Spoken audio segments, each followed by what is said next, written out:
Hello, everybody, and welcome to the Pies Nation podcast, where the pies are hot and the drinks are cold. Nicholas Sacco here with you. This is episode 17 of season 7, or episode 190, if you are counting from the beginning. And it was a pleasant open training session on Friday night at the MCGs. We saw the Pies pick up a 56-point victory in their little scrimmage over Carlton.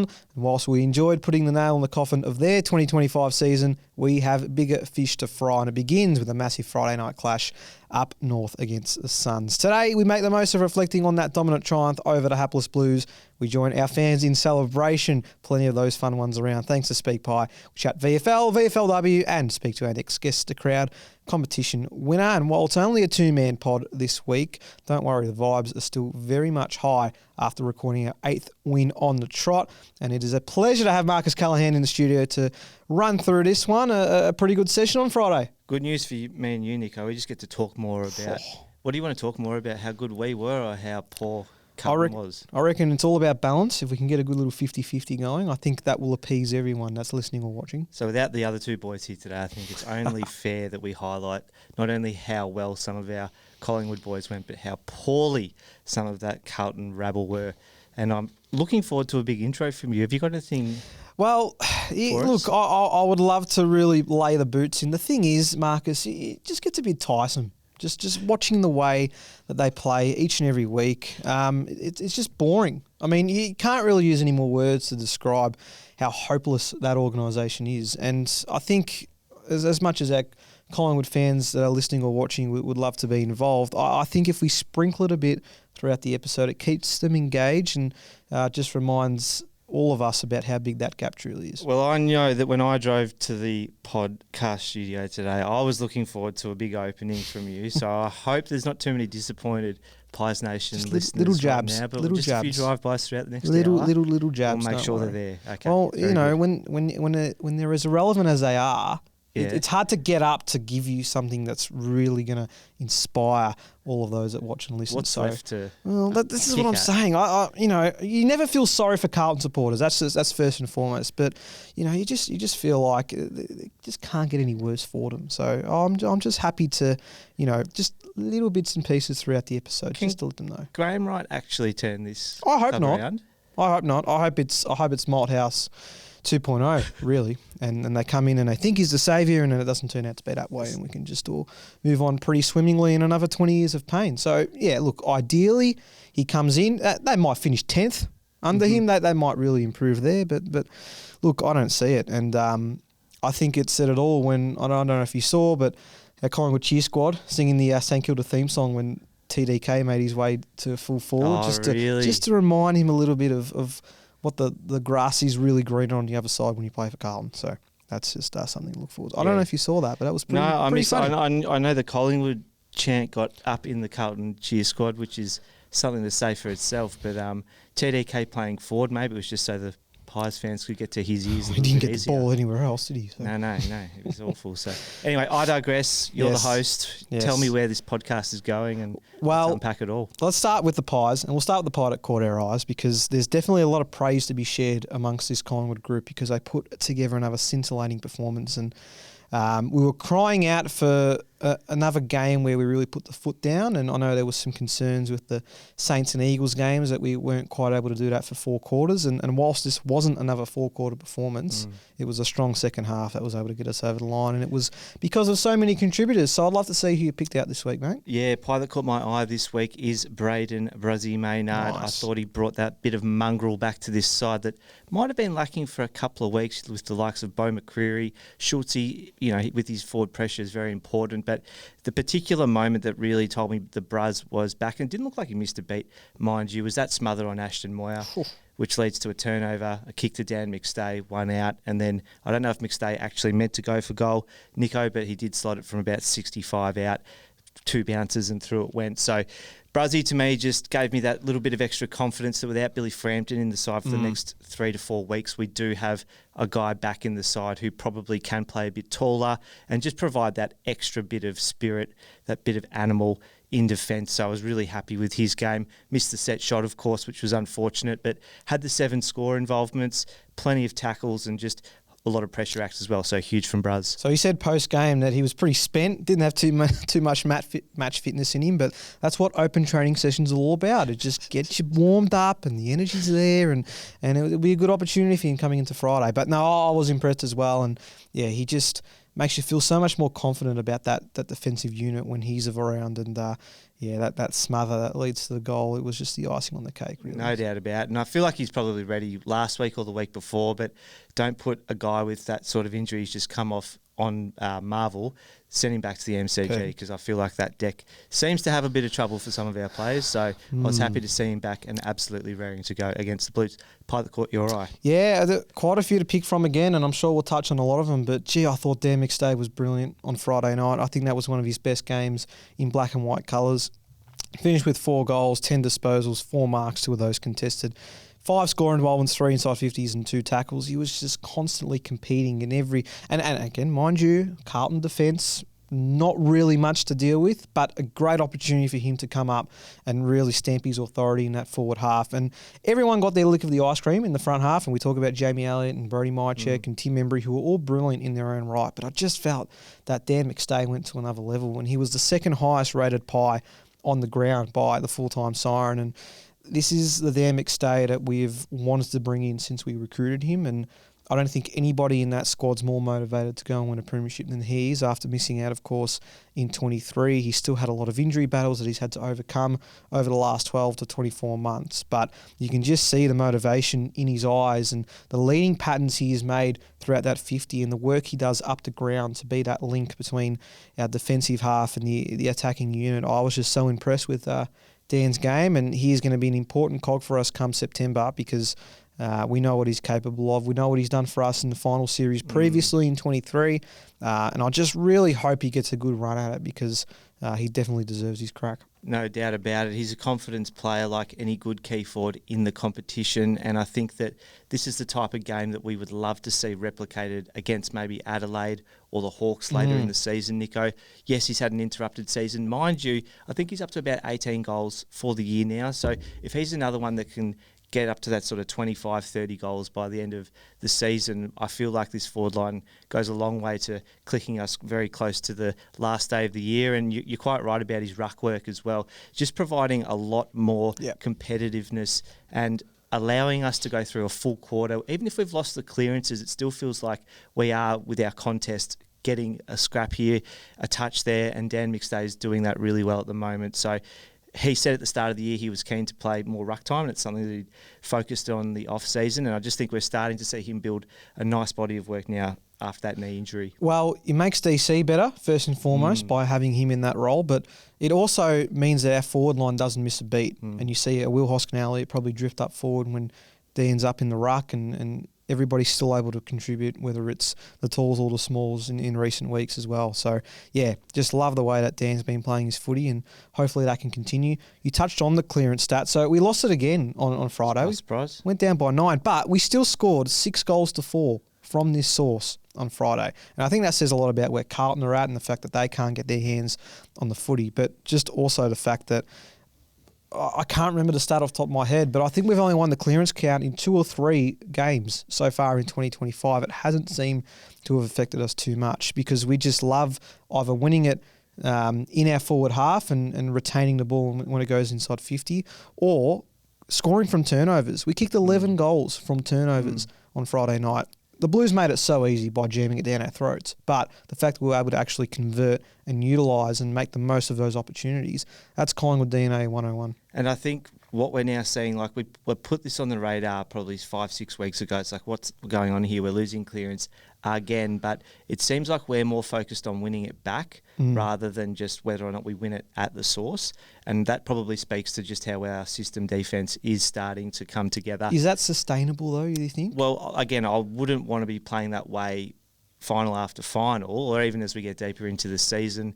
As we know, we've got some tougher opposition ahead of us, but I mean, by evidence, really, we are seeming to want to play some sort of game style that involves Darcy Moore or Jeremy Howe or even Isaac Quaino has been very good in recent weeks, intercepting and then looking for some sort of kick down the line. I think what was really interesting about this game as well, Nico, is that rather than just kicking it close to the boundary line with that long kick along the wing, we're looking inward more now as well, and that tells me that we're very confident in how our defence is set if indeed the opposition tries to counter if we lose it at ground level. So really, really interesting to watch our game style evolve and more teams wanting to try and take things away from us. But it's got to be said, whatever is happening behind the ball, it's so well set that even with players coming in, coming out, we are holding up despite losing the clearances. So don't think anyone's got quite the answer yet except the Pies coaching staff, but it is leading us to 14 wins after 16, 17 rounds. Unbelievable. Well, Fly said post-game that even he couldn't believe that he had achieved, or the club rather, had achieved that 14-win target after 17 rounds. I mean, we certainly didn't think that was possible, but the fact that it's happened, it's going to afford us so much of an opportunity to be a bit more strategic with how we manage things throughout the next 6 or 7 weeks, whilst, of course, still having the goal of at least having that top 2 finish, which I'm sure we're all looking forward to. You're right, we're so much more efficient all around the ground, and it was led again by Nick, who just had another lazy 36. I'll get your Brownlow tracker in a second here, Marcus. But he was enormous once again, 7 clearances, metres gained north of 600. I mean, his ability with the football is second to none. We know all of that, of course. That kick to Maynard was just absolute class and non-preferred as well. Just epitomised how well we were going in that third term in particular. But it's another performance where Nick just reminds us, no matter how much attention he's getting, even though he got absolute zilch by George Hewitt, had a great little ball-watching game, did George Hewitt. But I just think that Nick was just superb from start to finish, and it's no wonder he got the perfect 10 coaches' votes again today.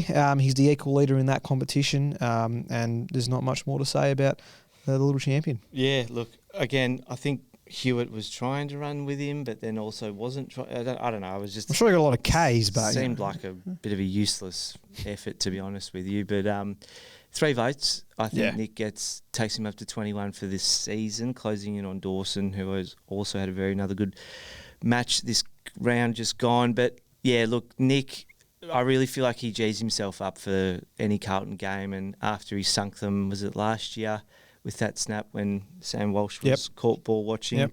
Don't we like to remind him of that? He really does prep himself for a big game. Mum and Dad are in the box, we know that. That was so good again. And it's just something that I'm sure Nick Daicos has marked in the calendar at the start of every season. His game to me was, again, there's Nick Daicos without a tag and there's Nick Daicos with a tag. And the joy this season has been watching him evolve with the tag. But when someone like Hewitt, who hasn't got the leg speed, he's a bigger body, but Ned Long I thought was fantastic amongst Tommy Mitchell at the stoppage and trying to free Nick up. So he was incredible. He was looking to get outside and he was looking to damage the Blues whenever he could go forward. I thought that goal that he kicked from outside 50 really, if we hadn't already started to break the game open, you just knew the Carlton hearts were all but sunk after that finish. And yeah, he's just the one part of his game at the moment, Nico. I really love the creative sort of flick handball that he's going for to free up other players like Jack Crisp and Ed Allen when he's in the team on the outside. But is there a little bit of like being too cute at times with Nick at the moment as he tries to create more flair and bring in another aspect to his game? Do you want to see him just get back to some fundamentals with those types of efforts when he's in close? Potentially. We had a good discussion on this pod last week about Collingwood players looking for him a little bit too much throughout games, against West Coast, despite the fact that he was probably not in the best position himself, he was still calling for the footy and trying to make something work. Look, I think it comes off more often than not that I would allow for him to have those moments where it probably doesn't work. At the same time, I think he's got such a great game awareness at such a young age. I mean, he hasn't played 100 games yet, but the fact that he just knows where the ball is going before it even gets there, and he gets himself most of the time in really good positions. I think we can afford for there to be a bit of what's the right word here? I think we can allow for him not to be 100% efficient with that. But yeah, I think that's an onus on his teammates just as much as him to know that Whilst his vision is fantastic, I do still feel like there's a little bit of a way to go before we can trust him with that 100%. But nobody in the competition, A, has the confidence, or B, can do it as well as he does. And as far as I'm concerned, if it means he's going to have more terrific performances like he did. I mean, he had 13 score involvements for the match and 7 inside 50. So regardless of whether some of those come off or not, he's doing it well enough of the time that it sort of cancels each other out, I think. And let's remember, he popped one to Geordie to Goey in a grand final in his second year that was a pivotal moment on the biggest day. So there's no question that he's got the licence. I suppose where I'm coming from is that as we come up against some stronger opposition, I think that those creative looks, Pendle's is probably the person who's taught Nick a lot of these no-look skills, but there's a time and place for it. And I think against lesser opposition, when we've got a bit of a margin, go for your life. And if it doesn't come off, there's not as much consequence. It'll just be interesting to see that in a qualifying final or something like that, do we just get back to basics to move the ball forward and look for that 1-2 connection rather than flicking it and then he hasn't got the run on. So I'm just loving Nick's game at the moment. I think he's got a huge few weeks ahead of him, and that starts on the Gold Coast with our next Friday night encounter. 100%. Yeah, he probably does tone it down for those matches, maybe in the lead-up as well, just so he's a bit more accustomed to how things are. Might also depend on what that squad looks like out of the park once we get some injuries back and who the personnel might be too. You mentioned him before. Tom Mitchell made his way back into the senior side and certainly impressed in the midfield. Third highest disposal getter for the Pies with 26 touches, 9 score involvements, 3 tackles, 4 clearances and 0 turnovers as well. So a pretty solid outing for Tom Mitchell as he looks to keep his spot in this team, which you would imagine he definitely does at the minimum into this Friday night. Again, I can't really take, as fantastic as it was, I can't take too much out of his performance against an unmotivated, unwilling Carlton midfield. Lovely to see Titch play the way he did. I think the test comes this week against a much more dynamic Gold Coast trio of midfielders. Yeah, look, I still think that he did enough to take away Carlton's contest early in the game.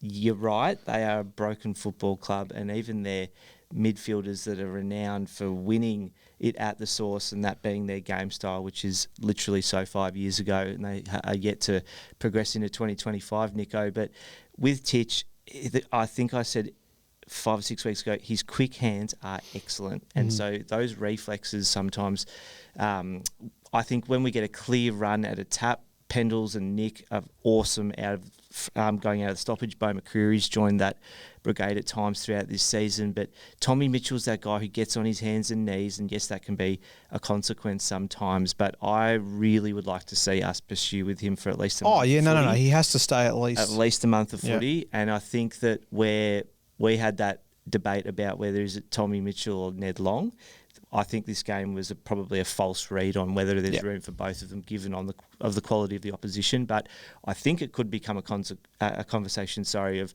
where do we see this mix of Geordie, Tom Mitchell, and Ned Long? Because obviously we've then got this forward line come midfield component with Geordie that needs to be weighed up, and it's something that we'll get into, I'm sure, in the last month of the season. But Tommy Mitchell, to me, does look fit. He's put in a solid body of work in the VFL. He was getting tagged in the VFL, mind you, for the last couple of weeks. So he still has plenty to offer. He's an experienced head. He's a Brownlow medalist, deserves the respect. And it'll be fascinating to see how he comes up against Rao, Anderson and Took Miller. That Geordie to Goey conversation, I think we're getting to the stage where in a couple of weeks we're making a call soon, because I'm sure you saw last week he unfortunately got concussed by Braden Maynard at training, and that's going to set him back at least another week or two. I'm very curious about how they do manage this going forward, because say that he's fit in 2 or 3 weeks, do we give him some opportunity in the VFL? Does the match fitness has to come up in different avenues before we put him back into the seniors? Because the only way we're getting him back in this team is if he's 100%. And if he's not 100% till around 23, 24, how much of a risk are you willing to take, keeping in mind that he's a proven match winner on the big stage, and we can't take that for granted. But if we're humming as a side and that squad's just about set going forward, well, it's going to be a tough conversation about what you do with him. I think he's probably one of a handful of players at the club who, in this predicament where they've missed so much footy across the course of the season, I think you could argue that he was almost a liability in some of the matches that he played early in the year. I think we actually got it right where some were arguing that, yes, you need to play him because how does he get match fit otherwise? But then the counter argument on this podcast was, well, at least for me, was that if he is playing on the edge of getting injured, then does he need to go through the twos or need to have a spell on the sidelines? And sure enough, his injury has turned into a different type of injury, as I understand it, with the mechanism for his current one. But he just can't catch a break with that concussion as well. I just think that coming into this side and expecting to just perform because you're Geordie to go and you've done it before doesn't necessarily mean that in this finals campaign it's going to happen. And we've evolved, we've changed. We're a side that now has, in my opinion, gears that we didn't have as we did in 2023, and where we might have needed Geordie to be that match winner. The way we've matured has been exceptional, and so I still think there's a place for him, Nico. It's just that if he comes in and he plays 60% match time in the twos for a couple of weeks and then builds that up to 80, 90%, shows some promise, okay, cool, selection headache, we need to think about it. But if he comes in and he has a little niggle here or there, do you have to put a line through him at some point? That's just what I'm saying. I think a call does need to be made in the next 2 to 4 weeks because, like I said, if there's going to be other players that are coming back before him, so Schultz likely will be playing this week. Bo McCreary's not far away. Still Sidebottom obviously makes his way back into the side. I'm sure Bobby hopefully won't be too far either. If that forward half / midfield group is set by around 2021, and he's not ready to come back into the team yet, as I said, until around 23, 24, well, it's a massive risk putting him in first and foremost. Second of all, does that affect the makeup of the team and the chemistry, knowing that you're bringing him in after not playing since, round 8, 9, when he last took the field in the seniors? So it's a big dilemma, probably the biggest one that we have to think of coming up to September. There's no question about that. And to think that if he comes in like so many of our players right now that are absolutely humming are really match hardened and really match fit. And I think that while there's still plenty of areas to our game, particularly in the middle and with stoppages that need work, we are covering in other parts of our system. And for a guy like Geordie to come in, what I saw earlier in the season was someone who was much more interested in getting on the end of one than doing the hard yakka. And we know he's better on the outside. We want to get him into space. With Ned Long coming in, with Tom Mitchell coming in and really getting to work inside, we've already got Nick Daicos ready on the outside. We've got guys like Pendles is still playing really good outside footy when he gets a run at it. So is there room? Really and truly, is there room? Wow. I'm sure they'll make room for a guy like Geordie, but he's going to have to play, I think, at least 3 to 4 weeks in season, preferably, and then arrive at finals, and we reassess whether he's got a role to play come September. So basically, if it's around 21 and he hasn't been deemed ready to play yet, are you ruling him out? Well, I think that he didn't want to go through the twos earlier in the season and probably should have, and this time around he's going to have to do that because the model will be Tom Mitchell, who's copped it, probably wanted to play ones a couple of weeks ago, and Fly said, no, mate, we're going to need you later in the season. He's done the right thing, gone and dominated at VFL level. And, if Geordie's not prepared to do that, I just don't know if we've got enough time left, Nico, for him to really show that he's conditioned enough for the thrusts of finals footy. So fascinating. Yeah, look, it's a great problem to have, but we have some other extremely good depth players that are making that selection squeeze even harder for Geordie. They certainly have. Two of those were Lockie Sullivan and Paddy Lipinski, who I thought both had excellent games on Friday night. Fly said it was Sullivan's best game for Collingwood post-match. Lipinski was exceptional with his delivery inside 50 once again. Bucks made a point in the post-match coverage that forwards work harder inside 50 when they know that Lipper's got the footy in hand, because 99% of the time he's going to hit one of those forwards up. And it's no coincidence that the Triple M's plus Elliott kicked 12 goals combined on Friday night. I mean, it is a bit of a luck because I had to play on Mitch McGovern and Lockie Cowan. Sorry, Sam Doherty. But started on Mitch McGovern. Well, yeah. Oh, gee. You know what? Just on that, just quickly. I don't think I've seen Jamie Elliott as angry as I have on Friday night when he was up against Mitch McGovern. He wanted to make it known every time he got the footy that you are not good enough for me. And I loved it. I loved watching that. Mitch McGovern belongs in the AFL, quite frankly. He is a hack. I mean, he did us a favour last year, let's be fair. What? Kicking that ball on the full. We'll give him that. But I think I've never seen him an angrier man. Because he wanted to prove a point each and every time. Oh, I know. And if it was because Mitch was chirping, then I'd pipe down a little bit if I was Mitch. Anyway, on the forward line, I should say. Triple M's, yes. So, Lipinski, there was no coincidence that them kicking all those goals coincided with Pat playing the way that he did. He has become a really solid top 10, top 15 player in this Collingwood side, and his place can't be questioned in this team. Yeah, as soon as he came across, I thought we all were really, really pleased that a guy with such good touch and high skill level was going to be providing that link-up option, and there's no question that he now belongs at half forward. He is the best link-up player inside 50 in the comp in terms of ability to hit targets, and I think 2 of those came within a minute in the third quarter, where Jamie on Mitch McGovern had it on his chest yet again. But, yeah, look, I really loved Lipper's game and what he's bringing to the side. He just knows how to play his role. We're using him to very good effect. That's probably the most pleasing part, is that our defenders are probably looking for him, as well as some of our wingers whenever they're trying to transfer the footy. And coming back to the forwards as well, look, Carlton's defence was woeful, and whoever that was it O'Farrell, the second gamer? Yeah, wherever he was, that's where we were kicking it, because he couldn't get near it. So I thought we did that very well. But the Triple M's, they were just providing a contest and getting it to ground level, and coming back to Lockie Sullivan. And I'll even say, I thought, Will Hoskin-Elliott played a decent game in the forward line as well. And I was just really impressed, given we haven't had Bobby and Shooter and Bobby Shooter and McCreary in the side in recent weeks, that these guys have been able to come in and still make sure that we're winning key stats like tackles inside forward 50 and locking it in our forward half. So it's that next man up mentality being actioned, and that's so pleasing, even against a woeful side like Carlton, that we're able to keep that going, because it doesn't matter who's scoring at the moment. We know Jamie's our obviously in-form forward, but there's just so many goal kickers week to week, and we've mused on this podcast before about 2010, 2011. We'd have 10-plus goal scorers a week. Yep. And I think we probably went close again against the Blues, and it's been double digits probably on several occasions in the last 6 weeks, Nico. So fantastic that we're doing the basics well, and it doesn't matter who's in the side, we really are applying that next man up. 100%. 9 individual goal kickers we had on Friday night, so more or less pretty similar. Carlton had 2 tackles inside 50. 2.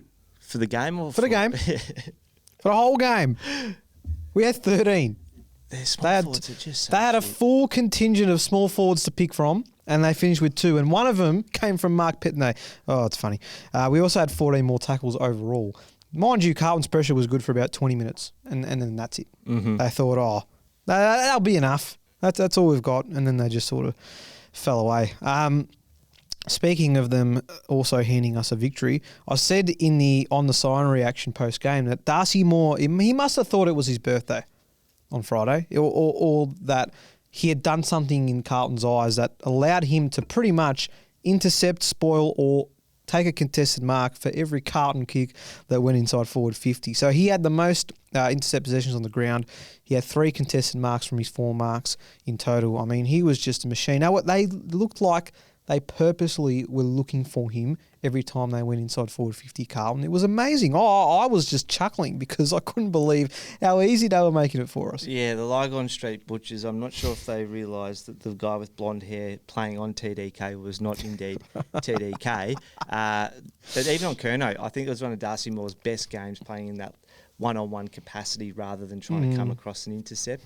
We know that he has had his, poor moments this season, Darcy Moore giving up cheap goals, but he had a point to prove in this match, and there's no question that whether he was taking Charlie Curnow, who from the first quarter was in all sorts, and then Tom De Koning, I don't know if he's trying to drop his currency or what, he's just trying to get out of Carlton or what's going on there, but either way, D Moore is back in form, and we're going to need him come finals, so he was superb. Well, I think Jeremy Howe was on him early, Charlie Curnow early. And Curnow did take a couple of marks, did concern me. Fortunately, I realised that he's got no confidence in him whatsoever. He's gone 3 weeks scoreless, by the way. No goals. Sorry, 3 weeks goalless. That's absurd. But yeah, you're right. Darcy Moore really controlled the airwaves in that defensive 50 and allowed for us to get a big win. I'll be very fascinated, and I'm hoping that it's a similar performance up against Ben King and that Gold Coast Suns forward line, because we're going to need that, particularly still without Billy Frampton in this team. Last point I want to make before we move on, Rowan Steele. I thought a very solid debut for him. I was a bit surprised that they had gone with him as a debutant at this point. I mean, obviously some fantastic results in the VFL, but finished with 19 disposals and very much was comfortable at the senior level. Now, as good as he was, probably not someone that will keep his place in the team this year, but to see that we've got more depth in those positions around the ground is superb, and he looks like a keeper for many years to come. Yeah, 23-year-old, I believe, Nico, who's obviously played plenty of football at VFL level and across in the Waffle. I actually wondered whether he was like a replacement for Steele side bottom. I feel like, yeah, because he played that wing. Down the ground. Yep. Good connector. Yeah, but look, he did not look out of sorts at all. And I'm not going to say we found another one or anything like that, but to give our third debutant of the year a taste of what it's like at the top level, it just keeps that next band of younger guys coming through that we know are going to be required in the next coming seasons as we start to see some retirees in the next 2 to 3 seasons. So he didn't look out of place at all. Really happy with how he went. That first kick that he hit up Jamie Elliott, had that been marked in gold, geez, wouldn't that have been a special start? Awesome. But kept his head, looked mature, fit, can get up and down the ground, probably needs to put on a bit of size in the off-season, but another fantastic player to have at our disposal. Certainly no complaints at all. All right, let's get your votes in from Friday night's scrimmage. Can we go 3, 2, 1, please? I haven't given him much of a rap, but I'm giving one vote to Scotty Pendlebury. Yep, cool. I thought that, once again, not a huge disposal game, but the 7 clearances, just so clean inside 50 out of some of those centre clearances. I remember him hitting up Membry on 1 or 2 occasions, and it was just some vintage Pendles happening throughout the game. He did get caught, unfortunately, by McStay. I don't like bringing that up, but he's probably still in single digits in his career. Count on one hand how many times that's happened across 400 and however many games. 2 votes, I've gone to Billy Elliott. Probably could have had 6 on the night, Nico. 4 goals, 3 on Mitch McGovern. And then 3 votes to Nick Daicos. Fantastic. Your votes, please. I gave one to Das. Which one? Oh, yeah. Jeez, they were both... DC was very good. DC again, I thought was very impressive. He's coming up against Mark Pitney. Come on. I could play against Mark Pitney. 1 vote goes to Darcy Moore. Yes, I thought he was superb in the back line, as we mentioned. 2 to Elliott and stiff on Dan. I really did feel like I wanted to squeeze in a vote. He ended up getting some coaches' votes, though, mind you. Very good. Titch as well, very stiff not to get votes either. I thought he was good. Pendles, another one I thought could have easily got in there. Q was terrific. My check, I think, 2 goals, 3 or something along those lines. Some big marks. Yeah, Josh Daicos was all good as well. But yeah, I'll go 3 to Nick. I think it was pretty obvious. Very good. In the end. All right, let's get the cans on, because these are going to be fun. Now, you telling me off air that we have never had so many people post we have had their voices, almost an unprecedented amount of SpeakPie voice memos come in. I think within the first 6 hours post-game, they were just flooding in, and I had to try and cull it down, because if I could, I would have played all of them, and you know what, mate, I might have to think about doing that separately, but these are some of the best that have come through. So thank you everyone that does send them in. I've got to be clear on that. We do love it when you do. So thank you very much. I'm hoping that we continue to get those throughout the year, and I'm looking forward to seeing what we do, especially coming towards the finals. But these are some of the ones that have come through on the SpeakPie. Let's start with one of our favourites. So Marcus in Dallas, who always likes to give his insight as well from the other side of the world. So let's kick it off with Marcus. So thank you very much.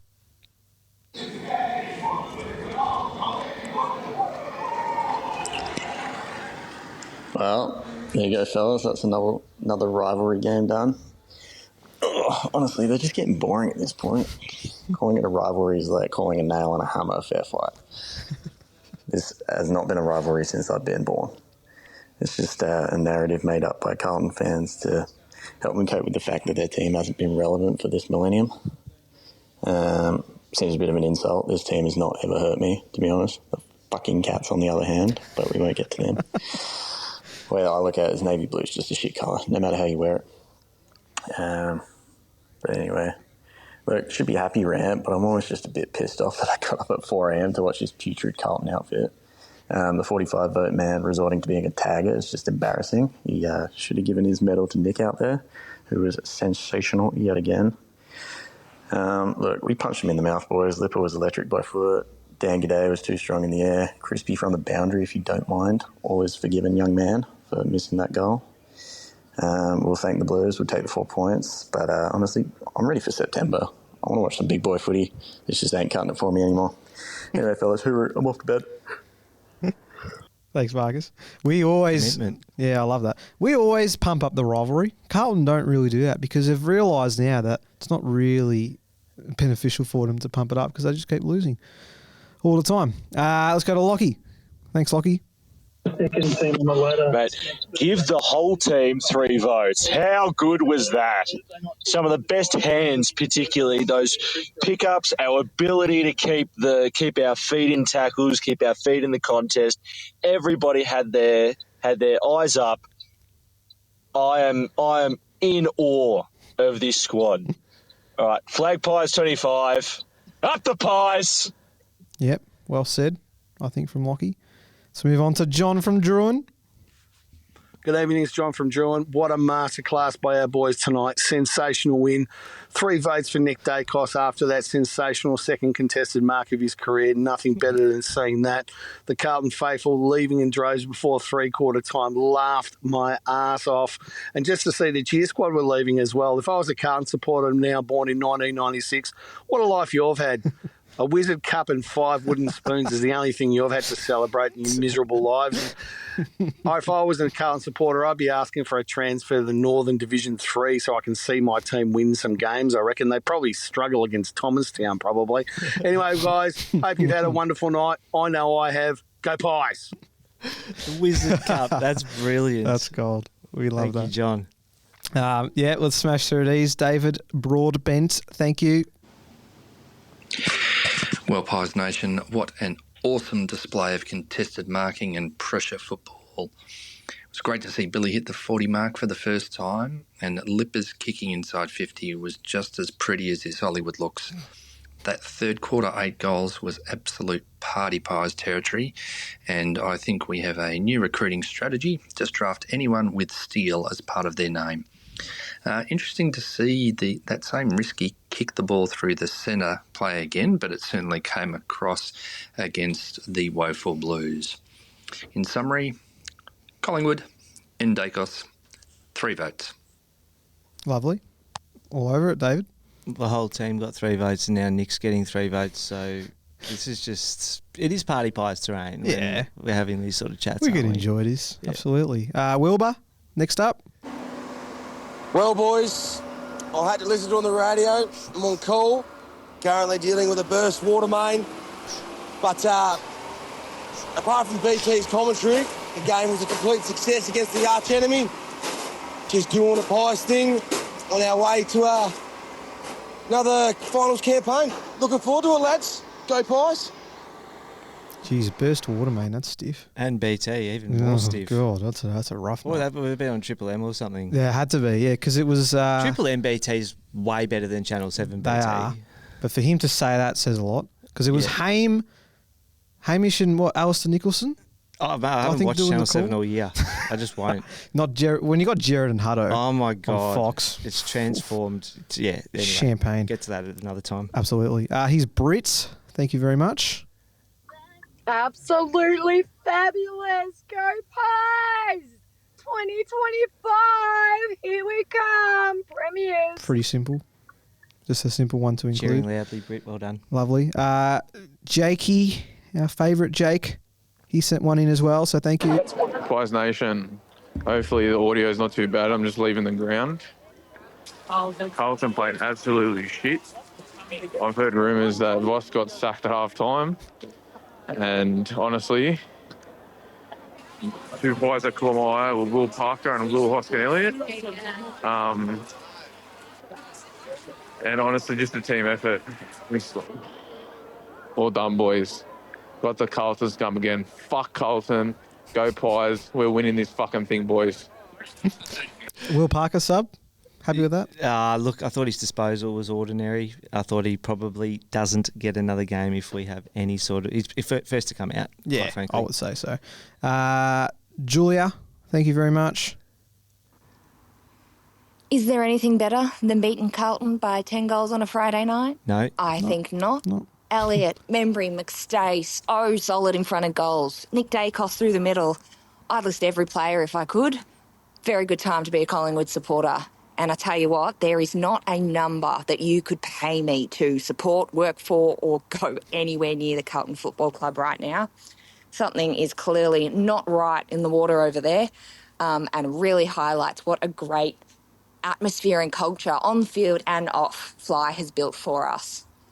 The only thing that almost ruined it tonight was the seagull swooping on level 4.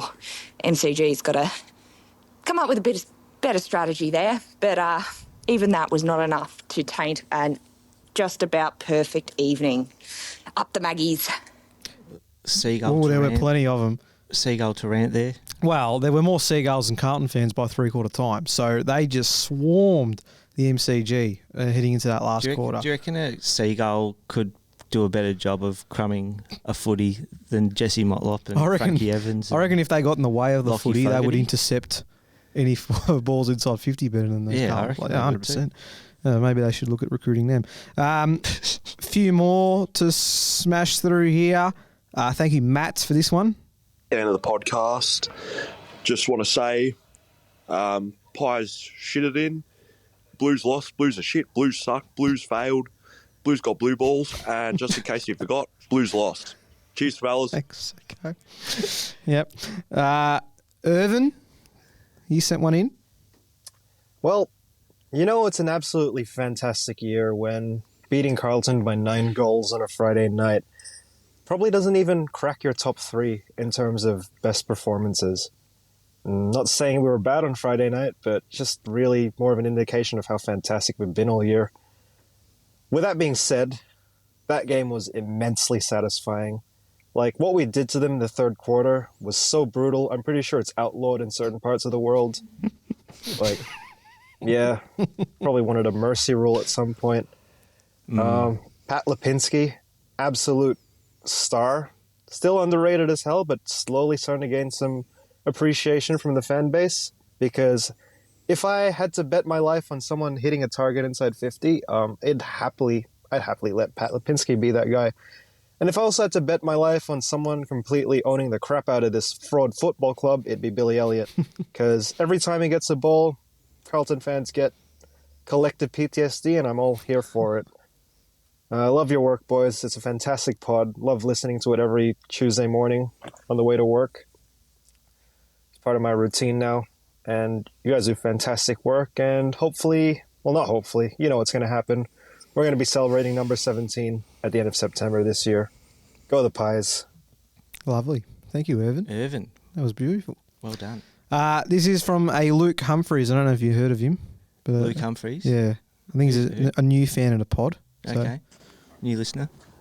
G'day, boys. It's Luke from the Pies Nation podcast. Wanted to get involved in the SpeakPie scene. I couldn't get into the studio today, but definitely wanted to throw in a bit of my thoughts on that game. What a win. What a way to sort of demoralise that pathetic football club Carlton and continue on our winning ways. Really a comically kind of funny night with a few of the moments that happened. Our third quarter was absolutely sublime.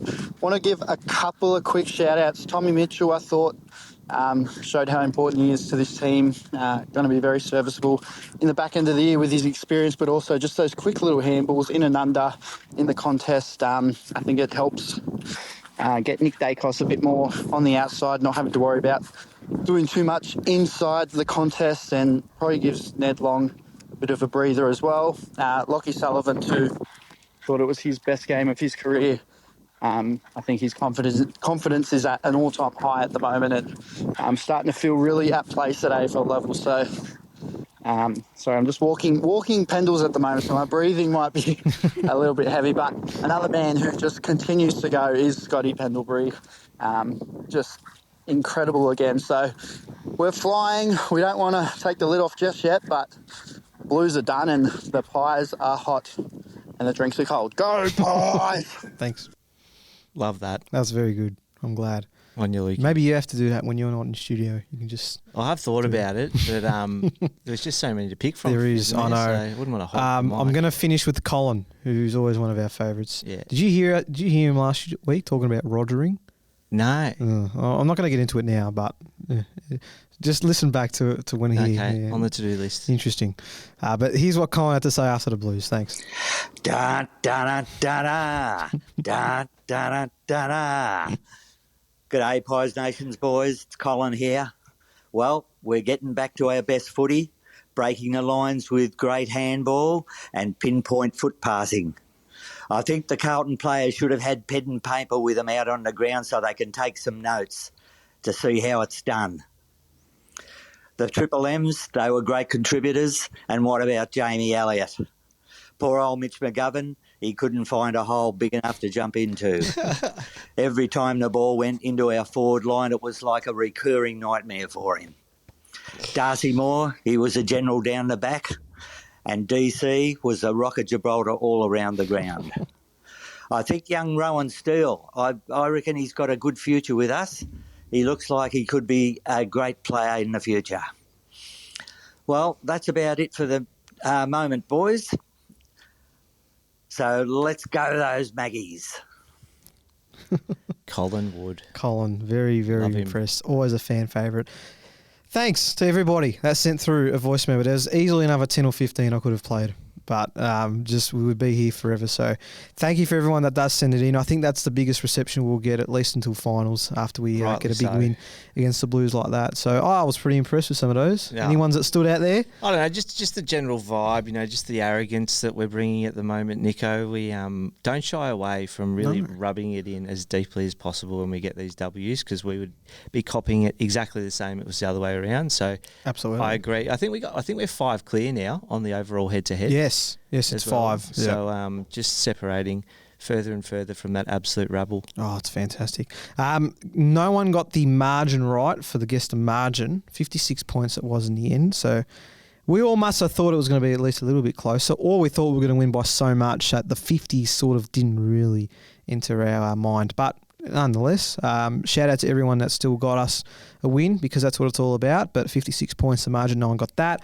We do have a guess the crowd. Now, the winner couldn't make it. Second place was actually Luke, like our own Luke. So we're not going to give him. Luke second place. So he's on SpeakPie. He's guessing the crowd. He's become a secondary fan. What's he done? Is he been a very, very good person and just allowed third place? He's just allowed third place to squeeze in, because let's be honest, we love Luke, but we're going to get him well for guess the crowd. What are we going to talk about? Although this week it would probably be a good week to get it. Regardless, let's chat to Peter, who was the third highest. So he wins our guess the crowd for the week. Very good week to do it. Very good. A good week to get on. So particularly for Collingwood Carlton games in the future, make sure you jump on the guess the crowd. But Peter's the winner. Let's have a chat.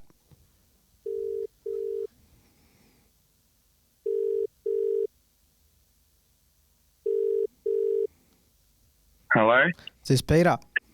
Yes, correct. Who am I speaking to? It's Nicholas from the Pies Nation podcast, mate. How are things? Good. Things are just the best. Top of the world. Oh, of course. It doesn't get much better when you come off a big win against the Blues, especially on Friday night. But for you, Peter, well done for being our Guess the Crowd competition winner, mate. I'm sure if there's any week to win our comp, it's this week. Honestly, it is such an honour. I'm so thrilled. And just to beat the way we beat those, what can I even say about that? Say whatever you like about them. Go nuts. They're just peasants. I honestly, no word of a lie, I was sitting level 4, Olympic stand. Mm. I look down and I see a female and a male, both Carlton supporters, having a little bit of a lippy toward each other. And ironically, the drink onto the guy. And then she got kicked out. So I thought, it can't get better than that, can it? Jeez, they're a rabble on and off the field, aren't they? Yeah, it's good. Look, a lesser opposition, I know, but what did you see from the Pies on Friday night that's impressing you so much as we head towards September? Honestly, I just think our depth is through the roof. I've never seen a team so consistent, and I wouldn't even say we're playing our best footy. I think Tom Mitchell coming back into this side has, like, we have missed someone like that. Like, Ned Long has done such a great job for us this year. And he's such a big body for a 22-year-old. He's unbelievable. Like, in person, he's just massive. Yeah. But then you got Tom Mitchell, who has so much experience of, he's a Brownlow medalist, coming into that side and doing what he does best, getting the hard ball, dashing it off to, Pendles and Daicos and whatnot.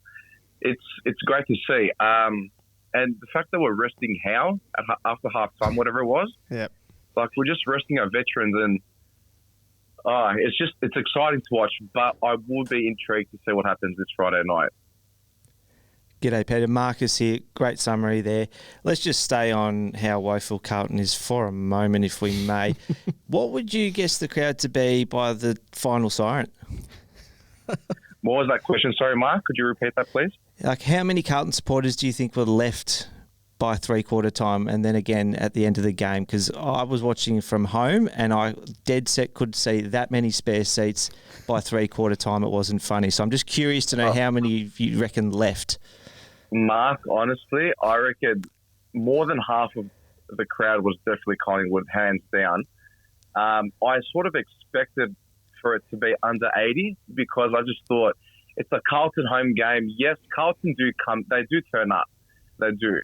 But being a Collingwood game as well, I just thought at least 20,000, 25,000 had just exited the doors at three-quarter time. And Nice. It was so good.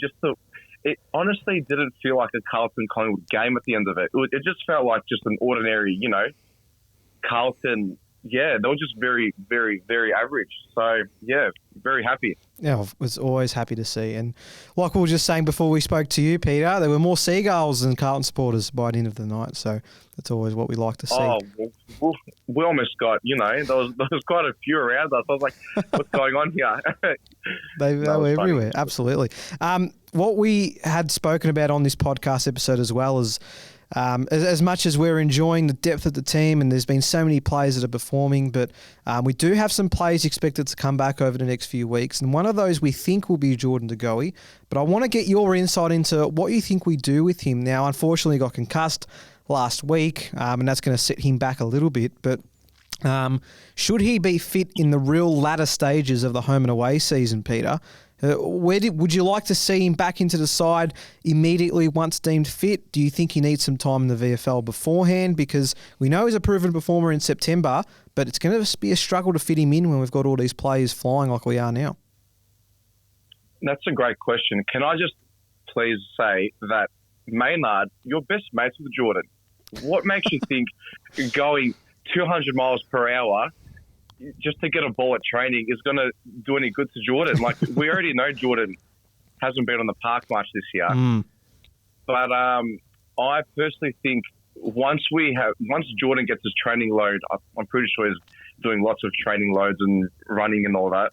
I think he just slots straight back into the best 22. Who comes out, I'm not exactly sure.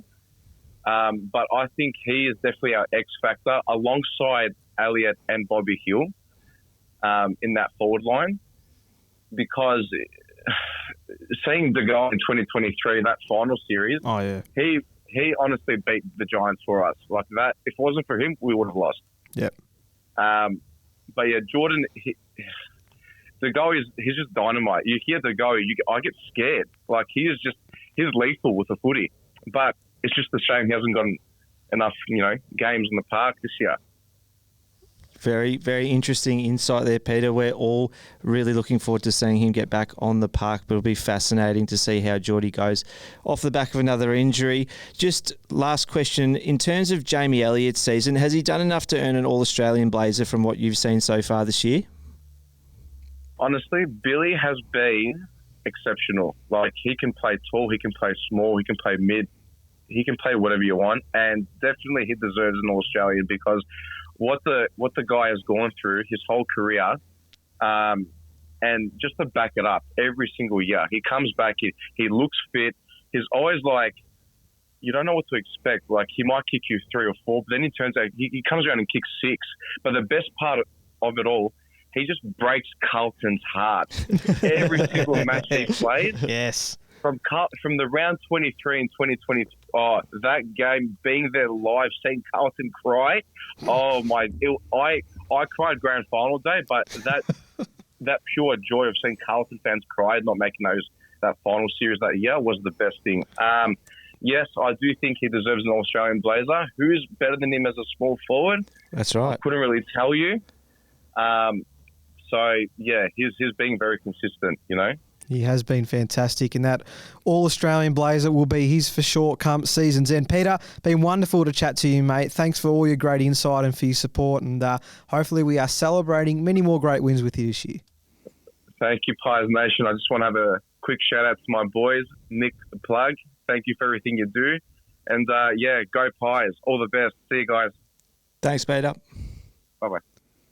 That was Peter joining us as part of our Guess the Crowd competition winner. That could be you if you guess the crowd closest. So keep an eye out for Luke's post each and every week prior to our game days. Give it your best shot. And if you are closest to the pin, that will be you joining us as part of our Guess the Crowd competition. Got a feeling that Peter was another one that enjoyed our big win over Carlton on Friday. Straight to the point. Good insights from Peter there. Really enjoyed that.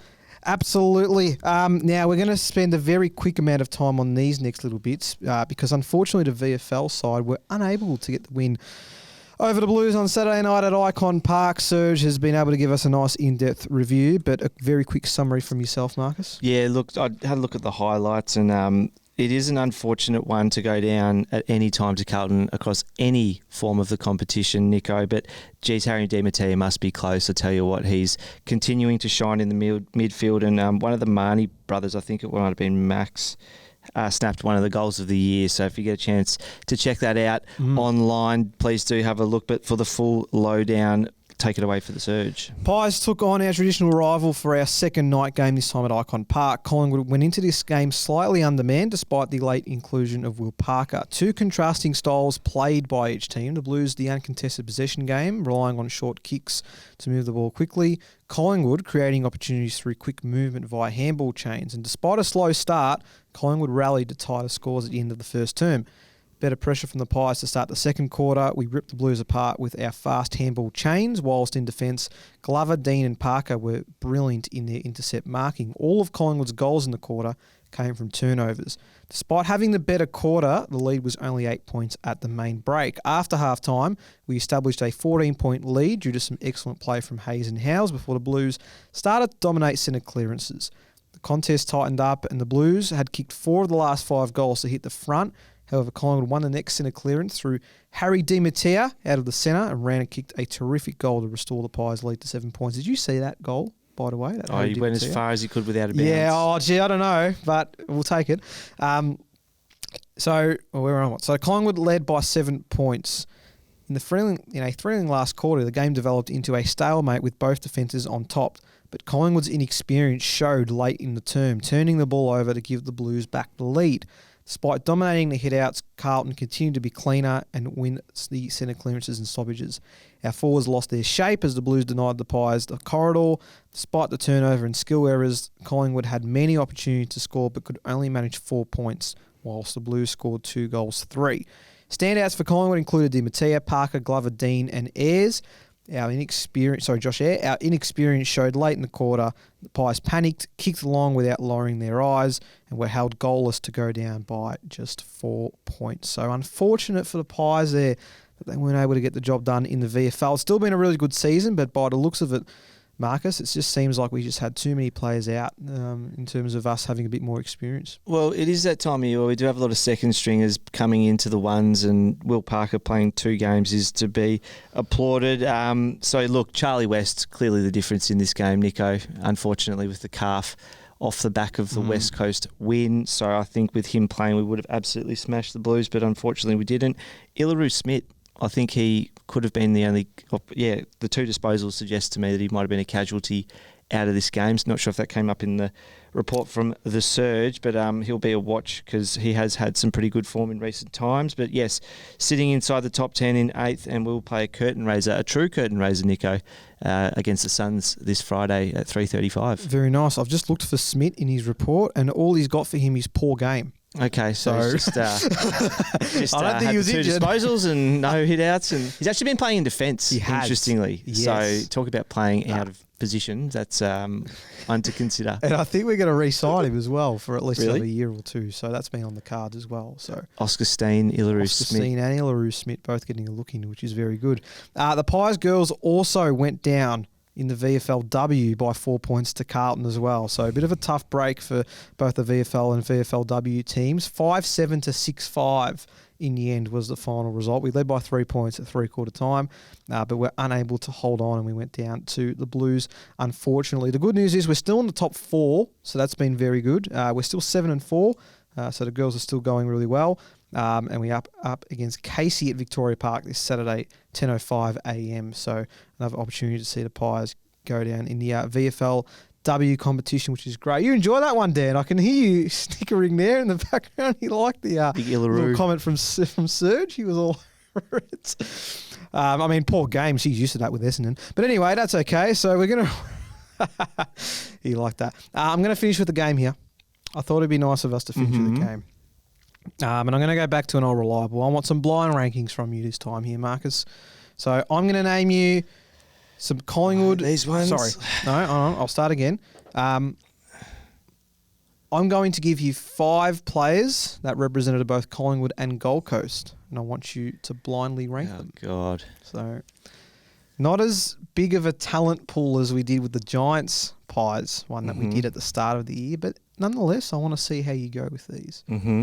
Happy? Yeah, okay. All right. Your first name is Danny Stanley. So just subjective, like just talent as a AFL footballer. Okay. 4?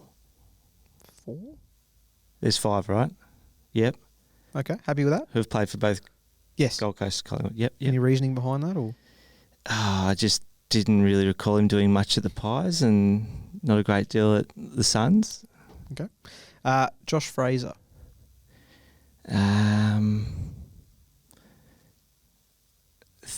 3. Okay. Better than Stanley, but... Well, I mean, I've had really mixed feelings about Josh Fraser at Collingwood, and I completely forgot that he actually went to Gold Coast to end his career. So, no real reasoning, I just feel like he had probably a better overall time in AFL than Danny Stanley there, Nico. Got his 200 games at Collingwood, though, which is nice. Jared Witts. Whoa. Gonna go 1. 1? Yep. I rate him. I reckon he didn't get much of a run at Collingwood, but he's been a beast at the Suns. Each to their own. Henry Shade. Had that 5. famous... Sorry, say that again. 5. Yep. Had that famous game against Buddy. God, yeah, okay. That's winding back the clock.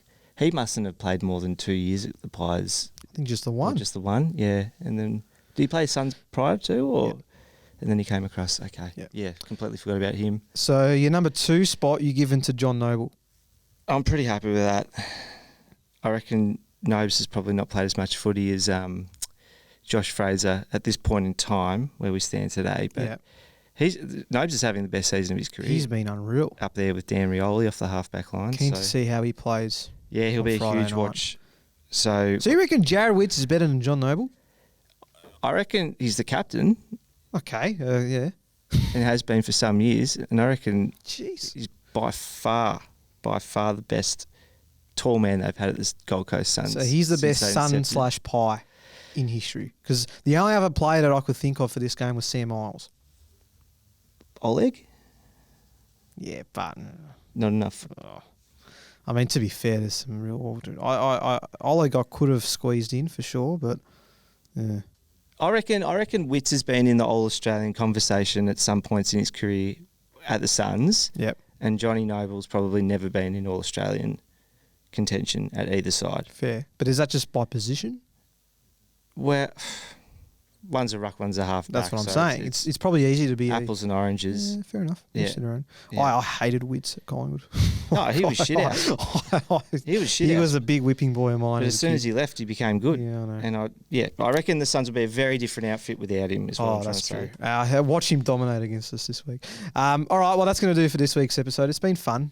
Just laying the boots. It's been a treat. It's been really, really great. And I think our fans really complimented our hatred of Carlton and how much we enjoyed that win on Friday night. So thank you for everybody for their involvement. And thank you, Marcus. Thank you, Nico. It's been a fantastic week. Big week. Big game against the Suns. We will have a preview. We didn't have one last week. Apologies due to time constraints. We will make sure we preview Gold Coast. We tend to try prioritise good sides in our preview, so hence why we didn't get one against the Blues. But very much looking forward to a big game up north this Friday. Thank you, mate.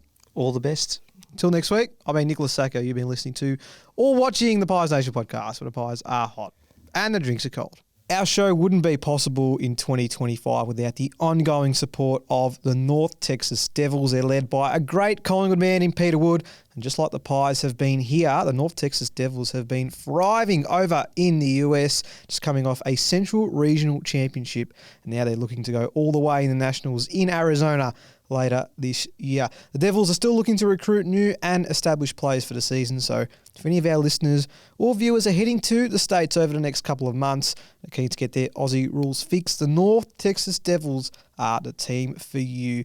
Contact details can be found in our description no matter how you consume our podcast, or you can head to ntxdevils.com to learn more. So thanks again to the Devils for sponsoring the Pies Nation podcast in 2025.